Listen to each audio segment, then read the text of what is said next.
Di zaman sekarang, media sosial memungkinkan kita untuk tetap berhubungan dengan banyak-banyak orang.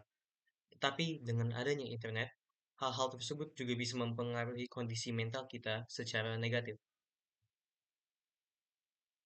Kami dari Universitas Pelita Harapan, Fakultas Psikologi tahun 2024 akan menjelaskan efek media sosial ke kesehatan mental orang dengan Social Learning Theory yang dibuat oleh Albert Bandura.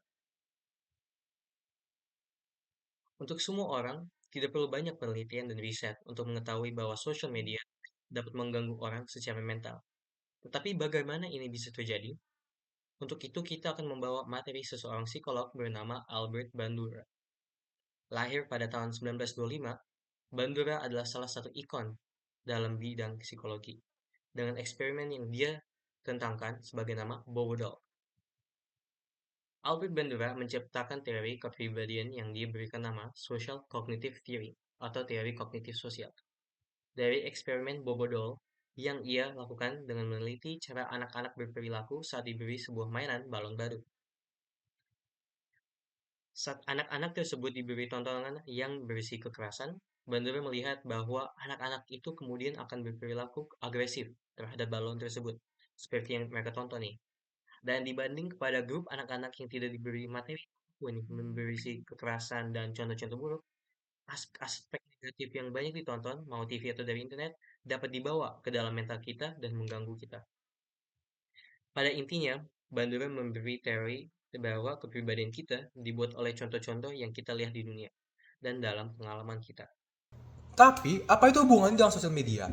Dalam sosial media, terdapat budaya estetik kecantikan dan banyak postingan dari sosial media yang memperkuat budaya tersebut.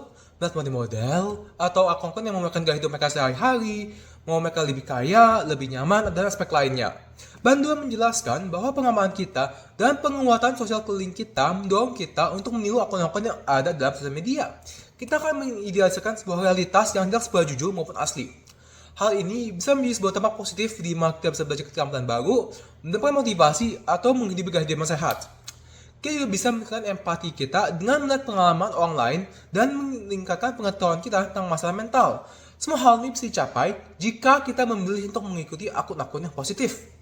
Dari sinilah sisi positif media sosial mulai terlihat. Saat kita mengikuti akun-akun yang inspiratif, kita bisa belajar banyak hal, mulai dari teknik mengelola stres, gaya hidup sehat, sampai kisah-kisah perjuangan yang memberi harapan. Ini adalah bentuk observational learning yang berdampak baik. Dukungan dari komunitas online, bahkan dari orang asing, bisa jadi penyemangat yang nyata. Itulah kekuatan lingkungan digital yang sehat. Berikut beberapa solusi yang bisa kita lakukan untuk menuju kehidupan digital yang lebih sehat berdasarkan teori Albert Bandura. Yang pertama, kurangi paparan konten. Gunakan fitur unfollow dan filter untuk mengatur algoritma dari akun dan konten yang dapat kita tonton, serta batasi akun dan konten yang menyebarkan hal negatif yang dapat membuat kita stres. Yang kedua, ikuti akun dan konten yang menyebarkan hal positif. Carilah akun dan konten yang menyebarkan hal yang dapat memotivasi dan mengedukasi diri kita, serta menyebarkan hal positif yang dapat menjaga kesehatan mental kita. Yang ketiga, batasi penggunaan layar. Mengurangi waktu di media sosial itu dapat membantu kita untuk kembali fokus ke kehidupan nyata dan dapat membangun efikasi dalam diri kita. Yang keempat, tingkatkan literasi digital. Belajarlah menilai mana konten yang positif dan asli dan mana yang cuma pencitraan dan tidak berguna. Ini penting terutama untuk kita remaja yang lebih rentan salah menilai suatu konten.